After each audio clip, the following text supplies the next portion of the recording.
लायक नहीं होता ठाकुर जी का स्वरूप। कहीं भी रख देना, कहीं भी बैठ जाना, एक हाथ में ठाकुर जी दूसरे तो गोलगप्पा पा रहे हैं, झूठे थोड़ी आ रहे हैं, दूर हैं ठाकुर जी तो नहीं।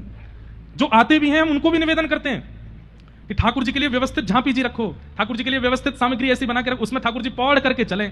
और जहां अति आवश्यक, अब जैसे कथा में आपको जाना है तो कथा में कैसे आओ, अपने लाल जी से कहो, हे लाल जी हृदय पर आसन बिछा करके बैठ जाओ और हृदय में आप विराजमान होकर चलो कथा सुन के आते हैं, ले आओ ठाकुर जी को, मानसी भाव से ले आओ। यहां प्रत्यक्ष ठाकुर जी को आप भीड़ में लाए हैं और यहां से कोई कोहनी मार रहा है, कोई छींक रहा है, कोई खांस रहा है, ठाकुर जी कह रहे होंगे दाम कहां ले आयो है। हमारे लाल जी कथा सुनने आते, देखो कैसे बैठते हैं, ठाट में बैठते हैं पूरे। ठाट नहीं हो तो जा नहीं सकते कहीं भी। ऐसे ही ठाकुर जी कहीं भी ले जाने की वस्तु थोड़ी है। आप कहते हैं कि हमारे ठाकुर जी हमारे बिना रहते नहीं, ठाकुर जी आपके बिना नहीं रहते कि आप ठाकुर जी के बिना नहीं रहते, दोनों में विशेष बात क्या है।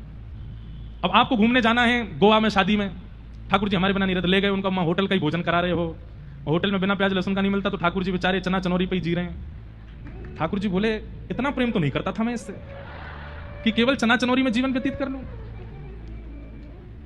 ये तो आपकी जिद है, आप उनको चना चनौरी पे धर रहे हो।